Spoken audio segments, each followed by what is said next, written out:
Précédemment sur le chemin d'Aletheia, on avait quitté le boucher Saint-Nicolas, petite pause méritée avant de reprendre la route. Un joli sentier s'offrait à nous. Je tente une technique demandée à un coureur de prendre mon sac, refus total.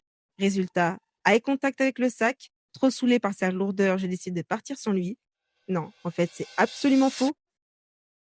On a traversé Arquejol pour finalement atteindre Pradelles. Tentation, saucisse lentille, moyennement chaud. Une nouvelle randonneuse partage notre chambre. C'était l'occasion de faire le point sur le parcours et rire un peu. Et pour finir, des retrouvailles d'un autre temps. Comme quoi, même dans la rando, il y a du feuilleton.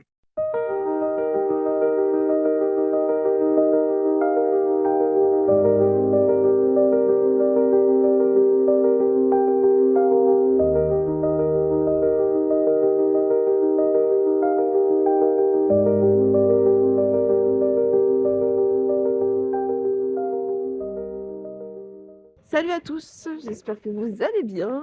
Eh bien, pour ma part, je suis très enchantée.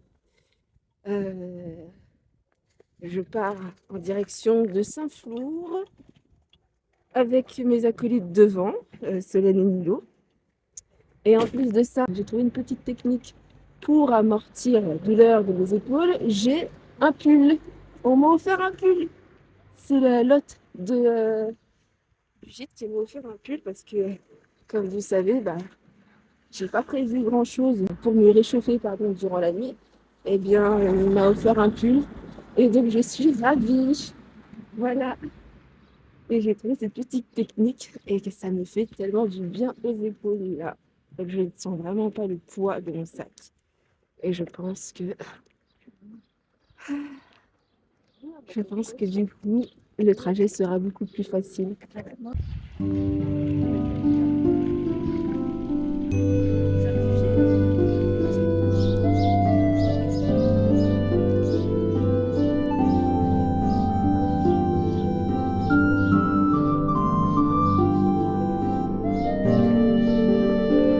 Comment allez-vous?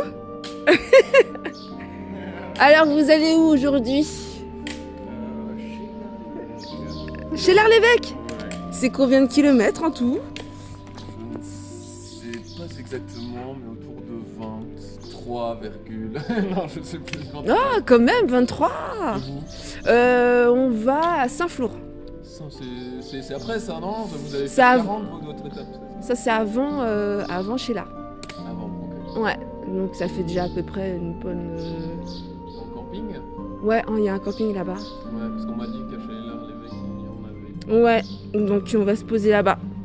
Et bah écoutez, bon chemin. À vous aussi. Salut, ciao.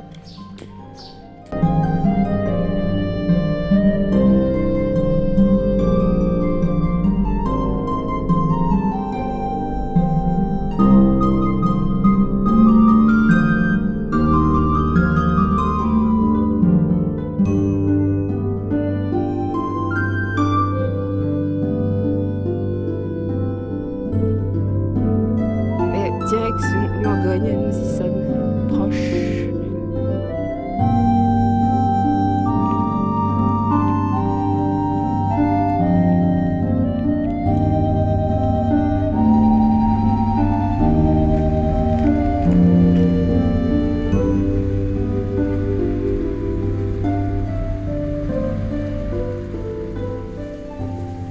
Là, on fait une petite pause au bord de la rivière. Et après, on va enchaîner en direction de quoi? Brugerolles. Ouais, Brugerolles. Donc là, on va en profiter tranquillement, manger et enchaîner. On est arrivé à. Je sais plus comment s'appelle cette ville. Comment s'appelle cette ville là où on est là? Là, on est à Langogne. Mais ouais, Langogne. Ouais. On est arrivé à Langogne à quelle heure? On est arrivé vers peut-être 10h, non? 10h. Soit à peu près, peut-être combien d'heures de marche? On a fait peut-être 1h30 de marche. Donc ouais, 1h30 de marche. Et c'est l'heure de se restaurer. Et derrière, il y a les petits pacos là. Tu fais coucou? Tu fais coucou? Ouais, pas trop.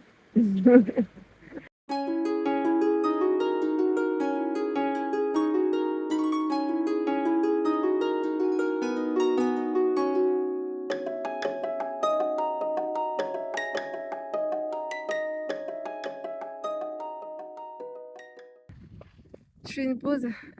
J'ai laissé les autres devant moi parce que là, vu qu'on a fait des courses, bah, le sac s'est encore un petit peu alourdi. Et on fait une pause dans pas très longtemps, d'ici une vingtaine de minutes, d'ici une quinzaine de minutes, donc je vais les rejoindre. Le fait d'avoir ajouté quelques aliments en plus, bah, ça rajoute du poids. Donc,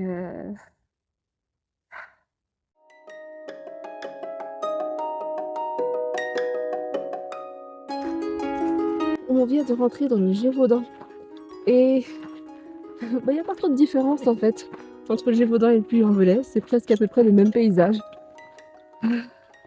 Il reste à peu près peut-être une heure de marche.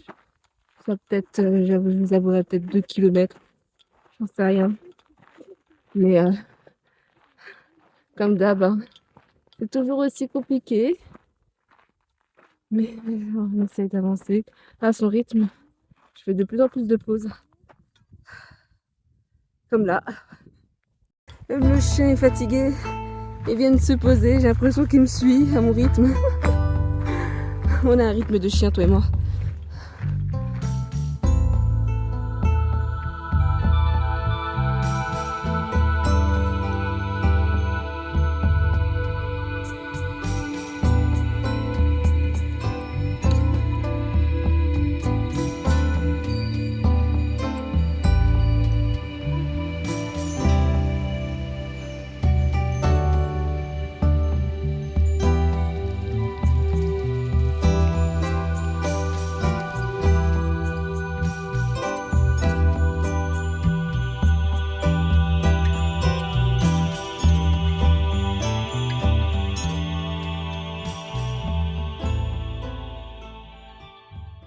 Ça y est, nous sommes arrivés, enfin dans 7 minutes, hein. On arrive dans 7 minutes à Saint-Flour-de-Vercoire. On a dû faire quelques montées et là maintenant on arrive enfin vers du plat. On arrive dans un gîte où on a pu planter notre tente. C'est une ferme bio. Et ensuite, je pense que voilà, je vais annoncer une mauvaise nouvelle.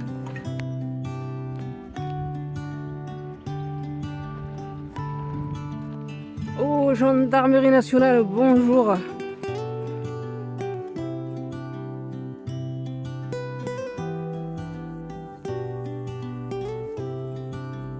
Stop. Faut que je vous partage un moment complètement improbable de mon chemin Stevenson. Au fil du périple, je rencontre pas mal de randonneurs. On discute, on échange. Et là, à un moment, je parle d'une personne que j'ai croisée plutôt à Landos. Vous vous souvenez de Renout? Un peu trop direct, mais sympa. Il disait vouloir partir seul sans son ami afin de vivre sa solitude. Elle, c'est Ingrid, une régisseuse bossant à Paris. On fait connaissance et je lui raconte les différentes rencontres durant mon chemin, jusqu'à ce que je lui parle de ce fameux Renout. Et elle répond « Mais je le connais !» 2 amis de rando qui se connaissent depuis bien longtemps. Et elle a décidé de quitter la foule parisienne, de paquer ses affaires pour faire également son chemin. C'était une vraie synchronicité, un truc improbable mais tellement drôle. Ces instants où les choses s'alignent sans raison apparente, comme s'il y avait un message caché. Sur ce chemin, les rencontres s'entrecroisent d'une manière presque magique. Franchement, ça m'a fait sourire. Vas-y. Bonjour, Bonjour. je te trouve vachement sympa. Ça fait combien de temps que t'es arrivée? Je suis arrivée hier soir à 20h, Ouais. enfin 19h45. Ok. Je marche un petit peu là tous les jours, 25, 28 km. Mhm. Là, je vais commencer le 4e jour et je vais essayer d'aller jusqu'à Saint-Jean-du-Gard. En combien de temps tu penses? Encore 7 jours. 7 jours. Ok. Voilà. Un petit message pour... Oh bah écoutez, ça fait beaucoup de bien de marcher. Alors moi je marche seule, comme la chanson. Et puis c'est chouette parce qu'on fait des rencontres et puis le soir ou sur des petites pauses. Voilà. Essayez de marcher, c'est sympa. Ça vide la tête. Ça vide la tête, c'est pas grave. Encore une tête qui passe.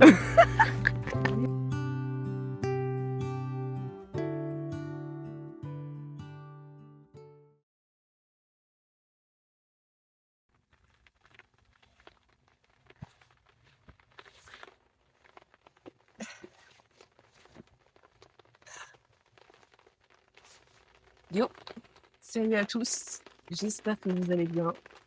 Mais comme vous pouvez l'entendre, il pleut et nous sommes actuellement à Saint-Fleur-de-Mercois. Et ceci est une vidéo de fin. Les amis, j'arrête le chemin de Stevenson. Ce n'est pas un abandon, mais c'est une continuité. Comme vous avez peut-être pu le voir dans mes vidéos, j'ai changé un petit peu la description. Sur le premier épisode, j'ai mis saison 1. Donc ce n'est pas forcément terminé, il y aura une saison 2 qui viendra, je ne sais pas quand.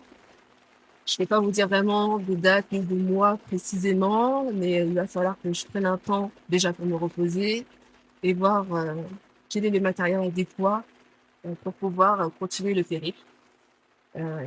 J'abandonne en fait entre guillemets parce que ça qui est trop lourd pour moi. Et je ne peux pas continuer le périple. Je sens que en fait mes épaules sont en train de souffrir. Là ça va forcément parce que je suis en train de me reposer. Mais si je reprends la marche, ça va être compliqué. Et je me rends compte qu'il me manque vraiment du matériel nécessaire. Bah, déjà, ne serait-ce que pour me couvrir.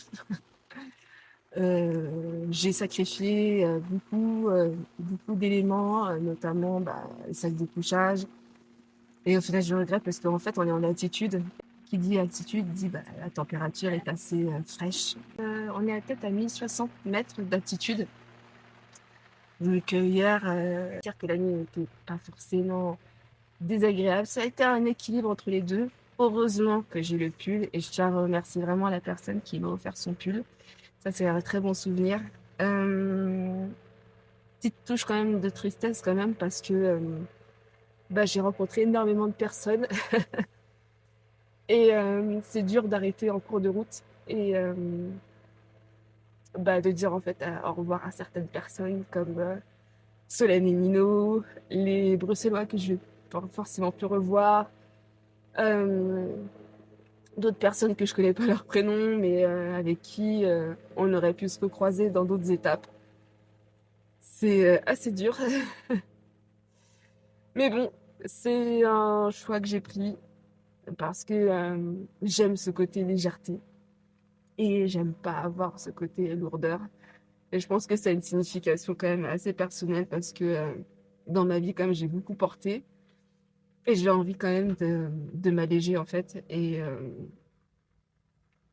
du coup, c'est pour ça que dans un sens, je suis obligée d'interrompre en fait cette marche, mais bon, c'est pas terminé. Donc on verra par la suite qu'est-ce que ça va donner. En tout cas, franchement, je retiens beaucoup de choses en fait de ce périple. Euh, les rencontres, les moments de rigolade, les, euh, les durs moments de marche. Mais ça a été vraiment un moment magique et j'encourage vraiment les personnes à faire ce chemin-là. À le faire seul aussi. N'ayez pas peur de partir seul, ne comptez pas sur les gens. Faites votre aventure vous-même. Vous ne serez pas déçus, vous allez toujours rencontrer des gens qui vont vous accueillir. Dans tous les villages où je suis passée, j'ai toujours été accueillie, mais vraiment chaleureusement. Et ça fait plaisir. Et je retiens énormément de choses positives de ce chemin-là. Et je sais que ce n'est pas terminé. Et il y aura une saison 2 et il y aura forcément des nouvelles rencontres, des moments de partage, des liens qui vont se créer, des liens qui vont forcément se dénouer. Bon, c'est le moment de se dire pas adieu quand même, hein, mais au revoir pour, euh, pour de nouvelles aventures et pour de nouveaux projets. Donc, je vous fais des gros bisous. À bientôt. Ciao.